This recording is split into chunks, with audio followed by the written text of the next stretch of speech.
Hello and welcome to the Daily Comic and Collectible, episode 565.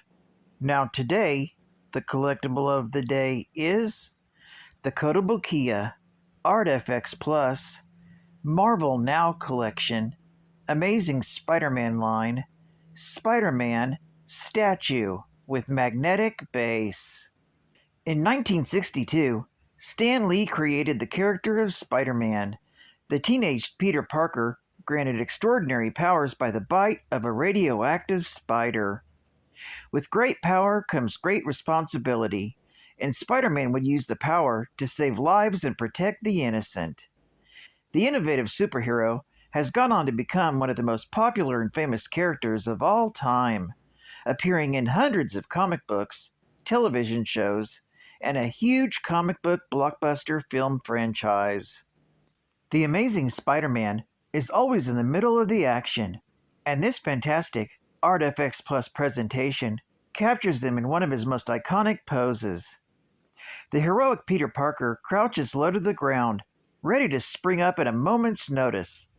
His left hand is stretched behind him for balance, while his right hand is thrust forward in the classic web-shooting pose. Spider-Man wears his traditional red and blue costume, recreated here with painstaking sculpted detail in the fabric's texture, black webbing design, spider emblem on his chest, and the superhero's lean-muscled physique. Sculpted by the same mastered artist who did the Marvel Now Avengers and X-Men series, Yunosuke Abe. The Amazing Spider-Man is just under 3.5 inches tall in the Artfx Plus 1/10 scale, while crouched, and he too has magnets in his feet to provide perfect stability on his included display base. This figure was released by Kotobukiya for the Artfx Plus line. Now, the comic of the day is Web of Spider-Man, Volume 1, Issue number 71, with a cover date of December 1990, with story by Danny Fingeroth, art by David Ross, and cover by David Ross. This story is titled Fortune's Fury. The story opens in Wantagh, Long Island. An elderly woman is watering the plants in her home, unaware that she's in the sights of a sniper. Suddenly, shots ring out and an old woman is dead. The assassin reports back to his employer that their target is down and that there's only 2 left. Later, Peter Parker is going to the cemetery to pay his respects to his Uncle Ben. This time around, he's come alone, as his wife, Mary Jane, is at a shoot for Secret Hospital, and his Aunt May is missing. Heading to the gates, his spider sense warns him of danger as he walks into the view of a sniper's scope.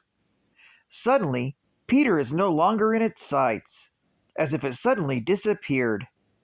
However, the sniper turns his attention to his true target, the former adventurer known as Dominic Fortune, who is leaving the cemetery with a group of men. Hearing Peter calling out, Dominic turns to wave, causing the sniper to narrowly miss him. Dominic and his men dive to the ground and fire back, but the sniper flees in his car. After checking to make sure Peter's okay, Dominic explains that he's a marked man. Peter assumes that Fortune has come to the cemetery to visit his parents, but learns that he's really coming to visit his son, Jerry. He takes Peter to see Jerry's grave, telling Parker that his son was murdered by his foe, Simon Steele. He asks Peter if he can get access to the files at the Daily Bugle to learn what can be done about Simon Steele, telling him that the authorities have been useless in making the war criminal see justice. When Peter tells him that he can't, Dominic becomes angry and storms off, vowing to kill the Nazi once and for all. Dominic's devotion reminds Peter of how he felt after he heard his Uncle Ben was murdered. Changing into Spider-Man, Peter swings across the city, thinking how close he was to killing the burglar who shot his uncle. Spider-Man decides that he owes it to Fortune to make sure he doesn't go over the edge. Meanwhile, at the heavily guarded Fifth Avenue home of Simon Steele, the former Nazi checks the progress of a new computer virus that Sabbat Raven has been preparing for him. She reports that it can successfully eliminate all digital records regarding Steele since the United States government has terminated his amnesty that was granted near the end of the war. With his records, and all those who are still alive to testify against him for his wartime crimes about to be eliminated, Steele is on the brink of escaping justice again. Once their work is done, Steele tells Sabbat that they will then flee to South America, where they can start their lives over. Meanwhile, at the Daily Bugle's office, Peter Parker is going through the Bugle's digital archives to learn everything he can about Dominic Fortune and his foe, Simon Steele.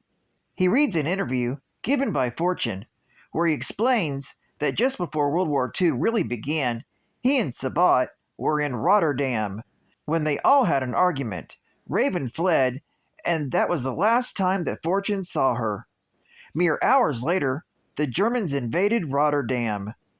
When Fortune rushed back to their hotel to get Sabbat, she had disappeared without a trace. Forced to return to the United States, Dominic entered the army and returned to fight in the war 3 years later. After the war, Dominic used every resource at his disposal to try and find Sabbat Raven in Europe, but found no trace of her. Eventually, Fortune was forced to return to the States. After Sabbat's gambling boat was taken by creditors, Fortune started a new life, getting married and having children. As the years passed, he grew old, and an increasingly embittered Dominic Fortune was put in the Restwell retirement home. That's when Peter first met him, and also, as Spider-Man, helped Fortune defeat Turner D. Century. He also read recent news about how Fortune's recent encounter with Simon Steele led to the death of his son, and that the seemingly youthful Sabbat Raven was actually the daughter of Sabbat and Steele's brother. Still, the true fate of the original Sabbat Raven is unknown. As Peter leaves the archives, he's stopped by Kate Cushing. She tells him that another witness to Simon Steele's crimes has been identified and is being held under police protection. She asks Peter to try and get in and get exclusive photos. It's then Peter takes a cab out to the building where the witness is being kept and spots some men trying to break in. Changing into Spider-Man, Peter confronts the assassins and easily incapacitates them. He then notices another group trying to force their way into the building at ground level. However, they are pushed by Silver Sable and her Wild Pack, who have been hired to protect the witness. Sable wants the assassins alive so they can learn the location of Simon Steele. Spider-Man swings in to assist in the capture of the would-be assassins. After the killers are rounded up, Spider-Man asks if they are watching over Dominic Fortune. Sable assures the Wallcrawler that Dominic is fine, because he's hired his own mercenaries, as well as some of her own men. As if on cue, Silver Sable gets a call from her other agents, who reports that Dominic Fortune is under attack. Spider-Man tags along with Silver Sable and assists in stopping the armed killers who have come to eliminate Fortune. Unfortunately, it costs the life of one of the members of her Wild Pack. Inside, Dominic Fortune insists on going after Steele himself. However, Silver Sable wants to take him in to face justice for his war crimes. While questioning one of the assassins, they learn Steele's location. After hearing this, Fortune drops a smoke bomb in order to escape and go after Steele on his own. Dominic and his mercenaries flee in a car, but Spider-Man manages to tag it with a spider tracer so they can follow it. Soon, Fortune and his men storm the Fifth Avenue home of Simon Steele and begin gunning down Steele's hired men. Dominic rushes upstairs and confronts Simon Steele and the younger Sabbat Raven.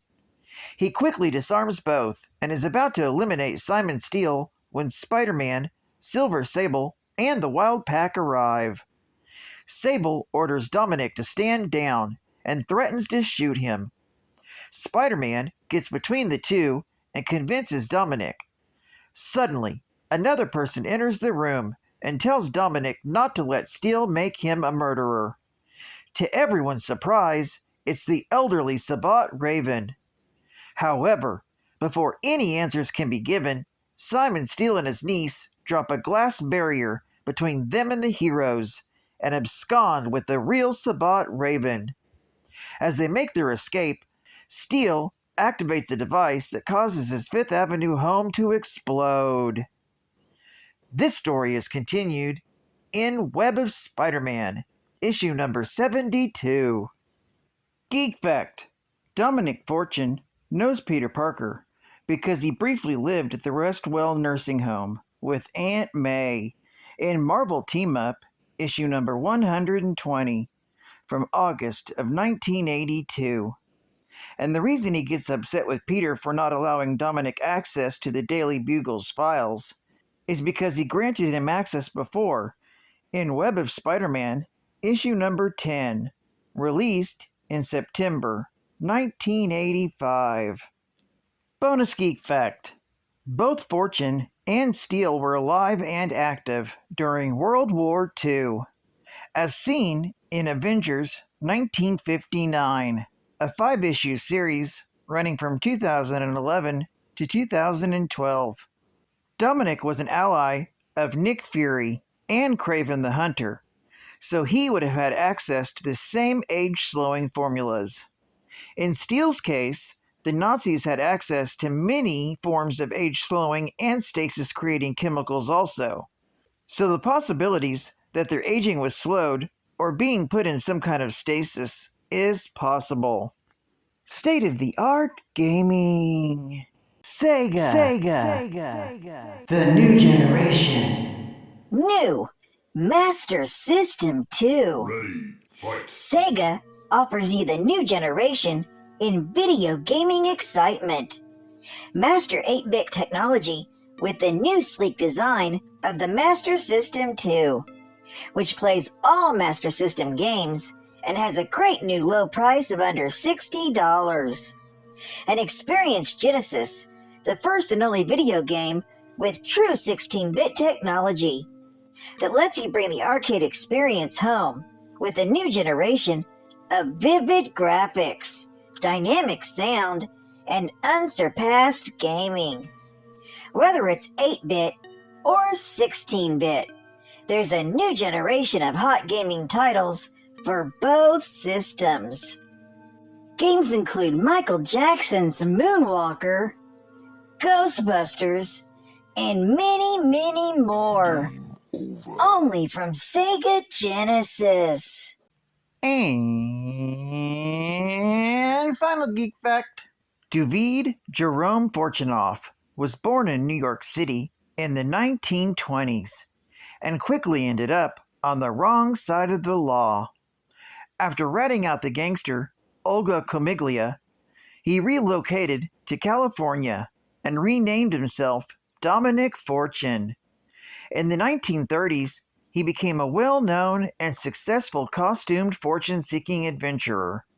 He was even considered as a candidate for Operation Rebirth in 1941. But due to his immoral lifestyle, they went with Steve Rogers.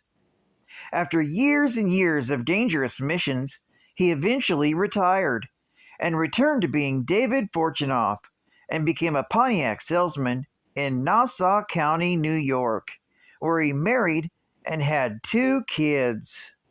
And that was just Dominic's early life, before he went into retirement. Well, I'd like to thank you for joining me for another Daily Comic and Collectible, and I hope to see you again Friday. This is Catfan Comics Man, and I'll catch you on the flip. Over and out.